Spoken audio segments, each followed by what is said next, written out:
Assalamualaikum warahmatullahi wabarakatuh. Kembali dengan saya Dio Aji Saputra. Di sini saya akan menjelaskan tentang materi elektrokoolografi dari mata kuliah Elektronika Medika. Langsung saja. Sejarah elektrokoolografi adalah yang pertama pada tahun 1849, Dubis Remoy menemukan bahwa ada hubungan antara gerakan mata dan elektroda potensi permukaan kulit.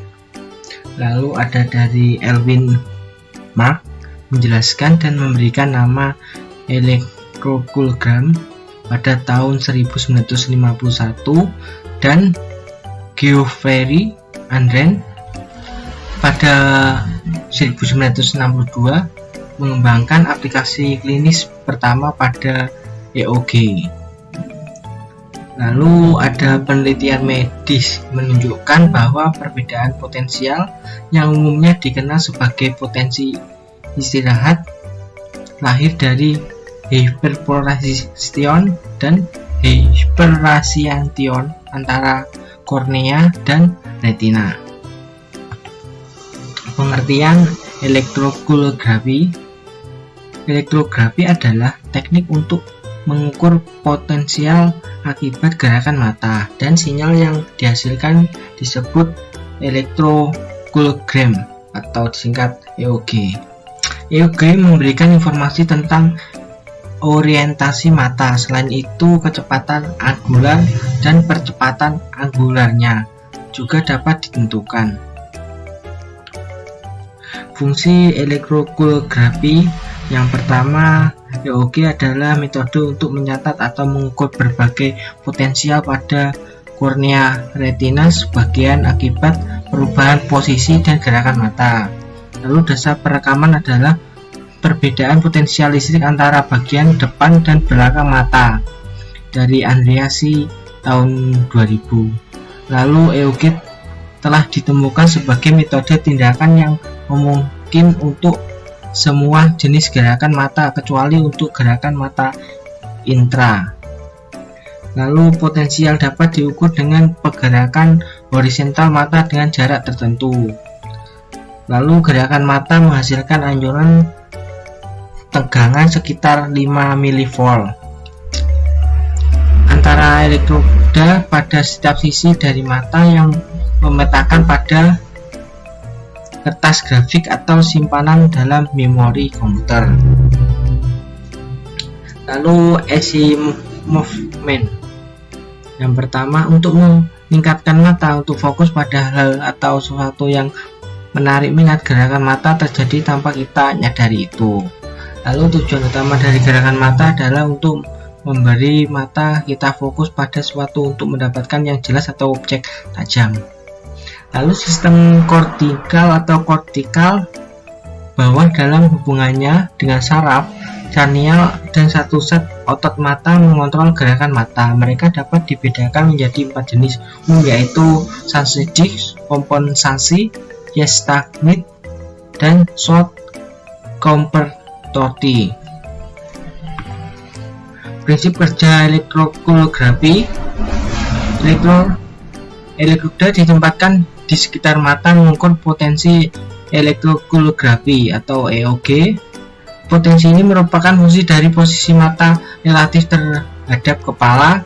Pada dasarnya, perbedaan antara tegangan elektroda atau atas dan bawah mata atau BC menunjukkan posisi vertikal mata relatif terhadap kepala. Perbedaan mata tegangan dari elektroda ke kiri dan ke kanan mata DE menunjukkan posisi horizontal mata relatif terhadap kepala. A adalah sebuah elektroda referensi ditempatkan pada dahi. Jadi contoh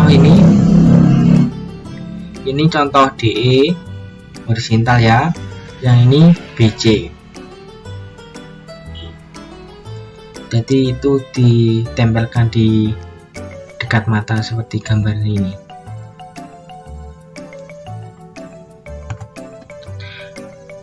bipolar bilik. Rekaman vertikal digunakan untuk deteksi berkedip dengan AUG. Tidak ada penjelasan untuk penampilan ini di sinyal ketika berkedip. Parameter khas untuk mendeteksi katode EOG adalah amplitude break, durasi dan frekuensi bling-bling. Saat keadaan normal dinyatakan dengan amplitude tinggi dan durasi pendek karena kenaikan tajam dan jatuh serta frekuensi rendah. Orang yang lelah dapat menurunkan amplitude, mendapatkan durasi mendapatkan lebih lama dan frekuensi meningkat. Yang tadi saya sampaikan tadi, contoh ini mata, yang kuning ini vertikal ya, yang hijau ini saya ulangi, yang kuning ini horizontal, yang hijau ini vertikal. Aplikasi elektrokoolografi. Aplikasi lain dari elektrografi adalah antara lain sebagai berikut. Yang pertama, peneliti tentang tidur dan mimpi. Jadi kita meneliti. Yang kedua, pelacakan ESI untuk tujuan pemasaran. Yang ketiga, kemampuan untuk membaca dan kelainan mata. Yang ketiga, disfungsi retina. Yang kelima, beberapa kelainan retina menunjukkan normal atau tidak ada perubahan potensi kornea retina selama gelap. Yang keenam, proses adaptasi cahaya. 7, keseimbangan disfungsi vestibular. Lalu sensor elektroda. Elektroda kimia dapat disebut sebagai anoda atau katoda. Kata-kata yang juga diciptakan oleh Farad. Anoda ini didefinisikan sebagai elektroda di mana elektron datang dari sel elektrokimia dan oksidasi terjadi, dan katoda didefinisikan sebagai elektroda di mana elektron memasuki sel elektrokimia dan reduksi terjadi. Setiap elektroda dapat menjadi sebuah anoda atau katoda tergantung dari tegangan listrik yang diberikan ke sel elektrokimia tersebut. Elektroda di bipolar adalah elektroda yang berfungsi sebagai anoda dari sebuah sel elektrokimia dan katoda bagi sel elektrokimia lainnya. Jenis-jenis elektroda. Yang pertama, elektroda untuk digunakan medis seperti EEG, EKG, ECT, defibrillator. Lalu juga untuk teknik elektrofisiologi dalam riset biokedokteran. Lalu ketiga, juga untuk eksekusi oleh kursi listrik. Yang keempat, elektroda untuk proses lapis listrik atau penyepuhan. Yang kelima, elektroda untuk pengelasan busur listrik.